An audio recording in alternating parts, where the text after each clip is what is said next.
Backup restore করার জন্য প্রথমত আমরা নেটওয়ার্কটি ডিসেবল করে নেব। তারপরে কাজটি করলে ভালো হবে। এক্ষেত্রে আমাদের কোণায় যে আইকনটি আছে এটার উপর ক্লিক করব। এরপর সেখানে আসবে লেফট মাউস ক্লিক দিলে এরকম একটি মডিউল শো করবে। মডিউল শো করার পর সেখানে লেখা আছে open network and sharing centre. এটার উপরে একটি ক্লিক দেব।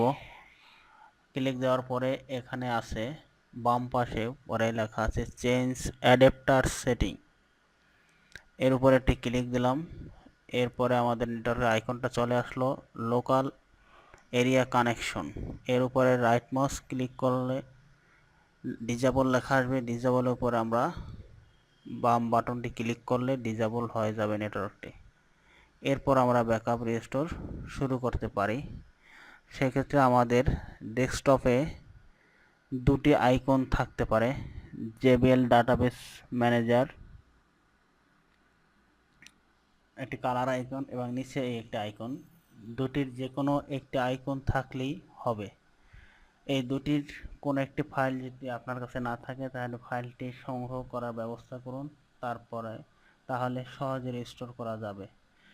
এর দুটি দিয়ে রিস্টোর করার সিস্টেম একই, তারপর আমি দুটি থেকে দেখিয়ে দিতেছি। এর দুটি আমরা যে কোনো একটিকে ওপেন করে বা দুটিকে ওপেন করে দেখি আমরা। এর উপর ডাবল ক্লিক করলে এটি ওপেন হয়ে যাবে। এই যে একটি ওপেন হলো জেবিএল ডাটাবেস ম্যানেজার। এটি একটু ছোট করে নেই, তারপরে সেকেন্ডটা ওপেন করি, এটা ছোট করে পাশে রাখি। দুটি পাশাপাশি রাখলে দুটির সিস্টেমই দেখাতে পারতেছি আমি। এরপর ফাইল ডাটাবেসে ক্লিক করে ডাটাবেস রিস্টোরে ক্লিক করলাম। এখানে বিষয়টা হলো যে পাসওয়ার্ডটি চাই, সে পাসওয়ার্ডটি নির্দিষ্ট কিছু সময় পরে পরিবর্তন হয়। তাই যে পাসওয়ার্ডটি দিয়ে আপনাকে একবার রিস্টোর করতে দেওয়া হবে সে পাসওয়ার্ডটি হয়তো বা দুদিন পরে আর কাজ হবে না, যার জন্য রিস্টোর করার সময় আপনি নতুন পাসওয়ার্ড জেনে নেবেন। এখানে আমরা পাসওয়ার্ডটি ইনপুট করার পরে ওকে বাটনে ক্লিক করব। ওকেতে ক্লিক করলে এরকম একটা মডিউল আসবে জেবিএল এবং সিগনেটরিজ। আমরা কোন ডাটাবেসটি রিস্টোর করব? জেবিএল হলো আমাদের দৈনিক যে লেনদেনের যে ডাটাবেস সেটি, সিগনেটরিজ হলো এসএস কার্ডের নতুন যে ব্যাকআপ সিস্টেম করা হয়েছে ডাটাবেজে সেটি। তো আমরা সাধারণভাবে দৈনিক লেনদেনের ক্ষেত্রে ব্যাকআপ স্টোরটা বেশি হয়ে থাকে, তাই জেবিএল ডাটাবেসটা সিলেক্ট করা থাকবে এখানে। এরপর আমরা ব্রাউজে ক্লিক করব, যে ব্যাকআপটা রেজিস্টার করব সেই ব্যাকআপটা সিলেক্ট করে ওপেনে ক্লিক করব। এখানে এই লিঙ্কটা চলে আসবে নিচে। এরপর আমরা রেজিস্টোরে ক্লিক করব। এরপর একটি মেসেজ আসবে ইয়েস অর নো, আমরা ইয়েসে ক্লিক করব। ইয়েসে ক্লিক করার পরে আমরা একটু ওয়েট করব। ওয়েট করলে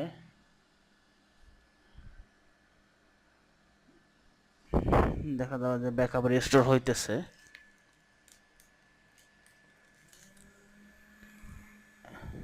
আমরা ওয়েট করে থাকি, একটি মেসেজ আসবে। মেসেজটা আমরা দেখবো, একটু পরে একটা মেসেজ আসবে, এই যে ব্যাকআপ রিস্টোর কমপ্লিট সাকসেসফুল। এটি আমরা একটা সফটওয়্যার দিয়ে করলাম, এখন এটা দিয়ে করে দেখি। ওই একই সিস্টেমে পাসওয়ার্ড দিতে হবে। পাসওয়ার্ড দেওয়ার পরে ওকে বাটনে ক্লিক, একই সিস্টেম। এরপরে ডাটাবেস সিলেক্ট, ব্রাউজ, যে ডাটাটা রিস্টোর করব সেটি।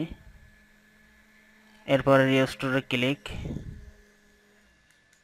এখানে রিস্টোর হতে থাকবে, আমরা দেখতে পারবো একটু পরে আসবে। এই যে চলতেছে এখন।